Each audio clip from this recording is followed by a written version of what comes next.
KL Rahul అన్న, ఈసారి మనం గెలుస్తామా లేదా అని టాస్ పడిన వెంటనే చెప్పేస్తా, ఓకేనా? అలా ఎలా చెప్తావురా? ముందెలా తెలుస్తుంది నీకు? క్రిక్ కార్టూన్ టెలిగ్రామ్ ఛానల్ ఉందనా, దాంట్లో టాస్ పడిన వెంటనే ప్రిడిక్షన్స్ వచ్చేస్తాయి. దాన్ని చూసి మనం జీటీ పైన గెలుస్తామో లేదో ముందే చెప్పేస్తా. అవునా? అంత మంచిగా ఉంటుందా ఛానల్? సరే, వెంటనే వెళ్ళి జాయిన్ అయిపోతా నేను. ఏంటి యూజర్స్ ఇంకా వెయిట్ చేస్తున్నారు? డిస్క్రిప్షన్ బాక్స్ లో క్రిక్ కార్టూన్ టెలిగ్రామ్ ఛానల్ ఉంది, వెంటనే వెళ్ళి జాయిన్ అవ్వండి. ప్రిడిక్షన్స్ ఫ్రీగా దొరుకుతాయి. ఏంటి శుభ్మన్ గిల్ కెప్టెన్సీ బాగా ఇబ్బంది పెడుతున్నట్టుంది. ఇప్పుడు అర్థమైందా కెప్టెన్ గా ఉండడం ఎంత కష్టమో? ఏం కష్టం ఉంది బొంగు? 2 మ్యాచ్లు ఓడిపోయాము, 2 మ్యాచ్లు గెలిచాము, అంతే కదా. లాస్ట్ మ్యాచ్ కూడా మేము గెలవాలి, జస్ట్ మిస్ అంతే. జస్ట్ మిస్ అయిందని చెప్పి ఒక పాయింట్ నీకైతే ఇవ్వలేదు కదా.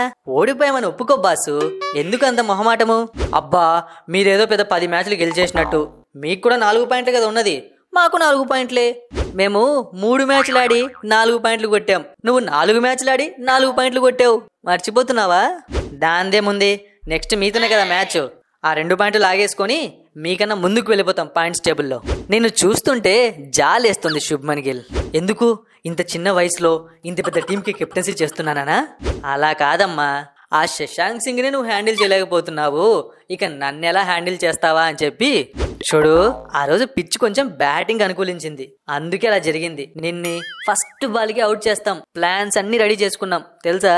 చూద్దాం ఎవరు అవుట్ చేస్తారో. అయినా మీ టీంలో ఒక ఫ్రీ వికెట్ ఉంది కదా. మా టీంలో ఫ్రీ వికెట్ ఏంటి? అందరూ అద్భుతంగా ఆడే ప్లేయర్స్ ఉంటే. అదేనమ్మా విజయ్ శంకర్. ఎలాగో వికెట్ పడుతుందని తెలుసు, కానీ ఎందుకు త్వరగా బ్యాటింగ్ పంపిస్తారు? ఏదైనా ప్లాన్ ఉందా? 1 వేలు పక్క వాళ్ళని చూపిస్తే 3 వేలు నీకు చూపిస్తాయి. ఈ విషయం గుర్తుపెట్టుకో. మీ టీంలో కూడా ఒక ఫ్రీ వికెట్ ఉంది కదా, దాని గురించి నేను మాట్లాడుతున్నానా? మా టీంలో ఫ్రీ వికెటా? అందరూ బ్రహ్మాండంగా అద్భుతంగా ఆడే ప్లేయర్స్ ఉంటేను. దేవదత్ పడికల్ ఉన్నాడు కదా, ఏరి కోరి మరీ తెచ్చుకున్నారు. ఏం చేస్తున్నాడు? 1 మ్యాచ్ అని ఆడా, ఫ్రీ వికెటే కదా. శుభ్మన్ గిల్ అంత హేళన చేయకు. నేను బ్యాటింగ్లో సరిగ్గా ఆడుకున్నా, ఫీల్డింగ్ అద్భుతంగా చేస్తున్నా, రన్అట్లు క్యాచ్లు దుమ్ము లేపుతున్నా. మీ విజయశంకర్ ఏం చేస్తున్నాడు?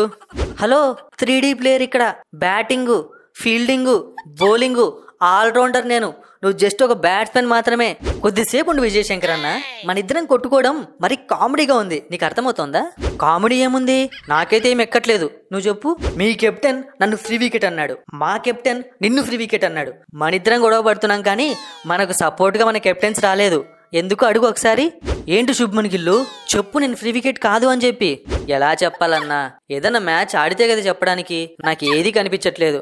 సారీ అన్నా, నువ్వు ఫ్రీ వికెటే. అవునరా పడికల్, ఫీల్డింగ్ ఏముందిరా, సబ్స్టిట్యూట్ ఫీల్డర్స్ కూడా పెట్టుకొని చేయించుకుంటా. బ్యాటింగ్ ఆడాలి కదరా. నువ్వు కూడా మాకు ఫ్రీ వికెట్ లాగానే తయారవుతున్నావు.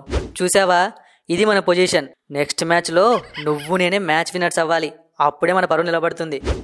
ఓకే, నాకు బాగా అర్థమైంది. మనం కొట్టుకోకూడదు. మీ టీం పైన నేను కొట్టాలి, మా టీం పైన నువ్వు కొట్టాలి. శుభ్మన్ గిల్ అన్నా హాయ్, నేను ఎవరో తెలుసా నీకు? నువ్వు తెలియకపోవడం ఏంట్రా బాబు? రాజధాని ఎక్స్ప్రెస్ అంట కదా. ఏంట్రా స్పీడు? కొంచెం స్లోగా వేరా బాబు. ముందుగానే మా వాళ్ళకి చాలా మందికి స్పీడ్ బౌలింగ్ ఆడడం రాదు. లాస్ట్ టైం ఆ ఉమ్రాన్ మాలిక్ గడిచిన దెబ్బ ఇప్పటికీ మర్చిపోలేదు. సారీ అన్నా, నేను ఇంకా స్పీడ్ పెంచాలనుకుంటున్నా, తగ్గించాలనుకోవట్లేదు. శుభ్మన్ గిల్, ఉమ్రాన్ మాలిక్ కి స్పీడ్ ఒకటే ఉంది, లైన్ అండ్ లెంత్ లేదు. కానీ మా రాజధాని ఎక్స్ప్రెస్ కి లైన్ అండ్ లెంత్ కూడా ఉంది. అది కూడా మా హోమ్ గ్రౌండ్ లో మ్యాచ్. ఇక చూసుకో, మీకు భరతనాట్యమే. మీ దగ్గర స్పీడ్ బౌలర్ ఉంటే మా దగ్గర స్లో బౌలర్ ఉన్నాడు, మోహిత్ శర్మ. మీరు ఎంత స్పీడ్ వేస్తే అంతకన్నా తక్కువ స్లో వేస్తాడు. మీరు కూడా ఆడలేరు ఆ బాల్స్. స్లో బౌలర్ మీ టీంలో ఒకటే కాదమ్మా, మా టీంలో కూడా ఉన్నాడు, నవీన్ ఉల్ హక్. ఎంత స్లో వేస్తాడు అంటే కొన్ని సార్లు బాల్ బ్యాట్స్మెన్ కూడా రీచ్ అవ్వదు. కానీ మీ దగ్గర రషీద్ ఖాన్ లేడు కదా. కేఎల్ రాహుల్, నేను వేసే స్పిన్ ఎలా ఉంటుందో తెలుసా? బాల్ ఎలా తిరుగుతుందో తెలుసా? గిర్రని తిరుగుకుంటూ వచ్చి వికెట్లను దొబ్బేస్తుంది. నీతో కొంచెం మాట్లాడాలి. నువ్వేమన్నా గుజరాత్ టైటన్స్ టీంతో డీల్ కుదుర్చుకున్నావా? డీల్ ఏంటి? మొత్తం అయిపోయింది కదా, నన్ను కొనుక్కున్నారు, డబ్బులు ఇస్తున్నారు. ఆ డీల్ కాదు, మొత్తం అందరినీ టీంలో వాళ్ళని తీసేసి ఆఫ్ఘనిస్తాన్ ప్లేయింగ్ లో ఏమన్నా స్టార్ట్ చేస్తావా ఏంటి గుజరాత్ టైటన్స్ టీంలో? ఎందుకు అలా అంటున్నావు? ఏమైంది ఇప్పుడు? ఉన్న 4 ఓవర్సీస్ ప్లేయర్స్ లో 3 మీ వాళ్ళే ఉంటారు కదా, అందుకు డౌట్ వచ్చింది. సరే, నా మీదే జోకులేస్తావు కదా, మా టీం మీదే జోకులేస్తావు కదా. నీకు మా ఆఫ్ఘనిస్తాన్ ప్లేయర్స్ తోనే బుద్ధి చెప్పిస్తా, వెయిట్ చెయ్యి.